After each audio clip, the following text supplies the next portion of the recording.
ಜಿಲ್ಲಾ ಪಂಚಾಯತ್, ಜಿಲ್ಲಾ ಆಡಳಿತ, ಜಿಲ್ಲಾ ಆರೋಗ್ಯ ಮತ್ತು ಕುಟುಂಬ ಕಲ್ಯಾಣ ಇಲಾಖೆ, ಜಿಲ್ಲಾ RH ವಿಭಾಗದಿಂದ ಮಾರ್ಚ್ 11ರಂದು ಜಿಲ್ಲೆಯಲ್ಲಿ ಹೊಸದಾಗಿ ಬಂದಿರುವಂಥ HPV ಲಸಿಕೆಯನ್ನು ಇನಾಗ್ರೇಷನ್ ಮಾಡ್ತಾ ಇದ್ದೀವಿ. ಅದರ ಜೊತೆಯಲ್ಲಿ 90 ದಿನ ಸತತವಾಗಿ ಲಸಿಕೆಯನ್ನು ನಮ್ಮ ಸರ್ಕಾರ ಆಸ್ಪತ್ರೆಗಳಲ್ಲಿ ಕೊಡುವಂಥ ವ್ಯವಸ್ಥೆ ಮಾಡಿರ್ತೀವಿ. ಸುಮಾರು ಜಿಲ್ಲಾ ಆಸ್ಪತ್ರೆ ಆಗಿರ್ಬೋದು, ಮೆಡಿಕಲ್ ಕಾಲೇಜಲ್ಲಿ ಆಗಿರ್ಬೋದು, ನಮ್ಮಲ್ಲಿ ಜನರಲ್ ಆಸ್ಪತ್ರೆ ಸಂಡೂರು ಮತ್ತು ಸಿರುಗುಪ್ಪ ಅಲ್ಲಿ 6 ಸಮುದಾಯ ಆರೋಗ್ಯ ಕೇಂದ್ರಗಳಲ್ಲಿ ಲಸಿಕೆ ನೀಡುವಂಥ ವ್ಯವಸ್ಥೆ ಇದೆ. ಅದರಲ್ಲಿ 14 ವರ್ಷ ತುಂಬಿರಬೇಕು, ಅಂದರೆ 14ನೇ ಬರ್ತ್ಡೇ ಏನಂತೀವಿ ನಾವು, ಅದನ್ನು ಆಗಿರಬೇಕು. 15 ವರ್ಷ ಒಳಗಡೆ ಇರುವಂಥ ಎಲ್ಲ ಹೆಣ್ಣು ಮಕ್ಕಳಿಗೆ ನಾವು ಈ ಲಸಿಕೆ ನೀಡುವಂಥ ವ್ಯವಸ್ಥೆ ಇರುತ್ತೆ. ಬಟ್ ಈ ಲಸಿಕೆ ಕೊಡುವಾಗ ಮಗು ಜೊತೆಯಲ್ಲಿ ತಂದೆ ತಾಯಿ ಕಂಪಲ್ಸರಿ ಬರಬೇಕಾಗುತ್ತೆ, ಪೋಷಕರಲ್ಲಿ ಒಬ್ಬರು ಇರಲೇಬೇಕಾಗುತ್ತೆ.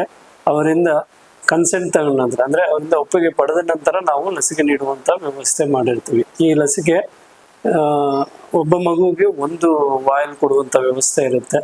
ಅದನ್ನು ಎಡ ಕೈಗೆ IM ಅಂತೀವಿ ನಾವು, ಇಂಟ್ರಾಮಸ್ಕ್ಯುಲರ್ ಕೊಡುವಂಥ ವ್ಯವಸ್ಥೆ ಇದೆ. ಈ ಲಸಿಕೆಯಿಂದ ಯಾವುದೇ ತೊಂದರೆ ಇರಲ್ಲ, ಅಡ್ಡ ಪರಿಣಾಮಗಳು ಅಂಥವು 0 ಅಂತ ಹೇಳ್ತೀವಿ. ಆದರೂ ಸಹ ನಾವು ಅಡ್ಡ ಪರಿಣಾಮಗಳು ಆಗದಂತೆ ಏನು ಬೇಕಾಗಿದೋ ಅದನ್ನೆಲ್ಲ ವ್ಯವಸ್ಥೆಯನ್ನು ನಾವು ಮಾಡ್ಕೊಂಡಿದ್ವಿ. ಅದರಿಂದ ಎಲ್ಲ ತಜ್ಞರು ಮತ್ತು ಡಾಕ್ಟರ್ಸ್ ಇರುವಂಥ ಆಸ್ಪತ್ರೆಗಳಲ್ಲಿ ಮಾತ್ರ ಈ ಲಸಿಕೆ ಕೊಡ್ತೀವಿ. ಸಾರ್ವಜನಿಕರು ಇದನ್ನು ಉಪಯೋಗಿಸ್ಕೊಂಡು ತಮ್ಮ ಮಕ್ಕಳಿಗೆ 14 ವರ್ಷದಲ್ಲಿರುವಂಥ ಎಲ್ಲ ಹೆಣ್ಣು ಮಕ್ಕಳಿಗೆ ಈ ಲಸಿಕೆಯನ್ನು ಕೊಡಿಸಿ ಗರ್ಭಕೋಶದ ಕ್ಯಾನ್ಸರ್ ಅಂತೀವಿ, ಕಂಠದ ಕ್ಯಾನ್ಸರ್ ಅಂತೀವಿ, ಸರ್ವೈಕಲ್ ಕ್ಯಾನ್ಸರ್ ಅಂತೀವಿ. ಆ ಕ್ಯಾನ್ಸರ್ನ ತಡೆಹಿಡೋದ್ರಿಗೆ ಇದು ಲಸಿಕೆ ಪರಿಣಾಮ ಇರುತ್ತದೆ. ಸುಮಾರು 99% ಇದನ್ನು ಕ್ಯಾನ್ಸರ್ ತಡೀಬೋದು ಅಂತೇಳಿ ಹೇಳ್ತಾ ಇದ್ದಾರೆ. ಅದರಿಂದ ನಮ್ಮ ಮಕ್ಕಳಿಗೆ ಅದು ಸಾಮಾನ್ಯವಾಗಿ ನಾವು ಹೊರಗಡೆ ಕೊಡ್ಸೋಕ್ಕಾಗಲ್ಲ. ನಮ್ಮ ಮಕ್ಕಳಿಗೆ ಉಪಯೋಗ ಇದೆ, ಹೆಣ್ಣು ಮಕ್ಕಳಿಗೆ ಎಲ್ಲರಿಗೂ ಕೊಡಿಸ್ಬೇಕಂತ ನನ್ನ ಮನವಿ. ಇಲ್ಲಿ ಇಂಜೆಕ್ಷನ್ ಬಂದ್ಬಿಟ್ಟು ಇದು ಉಚಿತವಾಗಿಯೇ ಭಾರತ ಸರ್ಕಾರದಿಂದ ಮತ್ತು ಕರ್ನಾಟಕ ಸರ್ಕಾರದಿಂದ ಕೊಟ್ಟಿರುವಂಥ ಲಸಿಕೆ. ಇದು ಎಲ್ಲರಿಗೂ ಉಚಿತವಾಗಿಯೇ ಕೊಡ್ತೀವಿ. ಅದರಿಂದ ಮುಖ್ಯವಾಗಿ ತಂದೆ ತಾಯಿ ಬರುವಾಗ ಮಗುವಿನ ID ಕಾರ್ಡ್ ತಗೊಂಡು ಬರ್ಬೇಕು, ಅಥವಾ ಅವರು ಜನ್ಮ ದಿನಾಂಕ ಯಾವಾಗ ಏನಿರುತ್ತೆ, ಬರ್ತ್ ಸರ್ಟಿಫಿಕೇಟ್ ಅಂತೀವಲ್ಲ, ಅದನ್ನು ತಗೊಂಡು ಬರ್ಬೇಕಾಗುತ್ತೆ.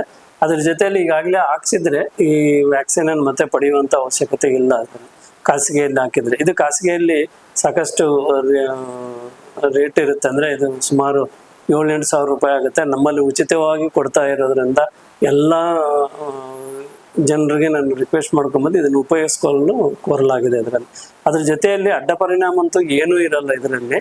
ಆದರೆ ತಾವು ಒಂದು ಇಂಜೆಕ್ಷನ್ ಆದ ನಂತರ ಒಂದು 5 ನಿಮಿಷ ಆಸ್ಪತ್ರೆಯಲ್ಲಿ ಇದ್ದು ಹೋಗುವಂಥ ವ್ಯವಸ್ಥೆ ಇರೋದ್ರಿಂದ ಅಡ್ಡ ಪರಿಣಾಮಗಳು ಬಂದ್ರೇನೂ ನಾವು ಅದನ್ನು ತಡೆಹಿಡಲು ಎಲ್ಲ ಇದನ್ನು ಅರೇಂಜ್ ಮಾಡ್ಕೊಂಡಿದ್ದೀವಿ, ವ್ಯವಸ್ಥೆ ಮಾಡ್ಕೊಂಡಿದ್ದೀವಿ ಅಂತ ತಮ್ಮಲ್ಲಿ ಹೇಳ್ತಾರೆ.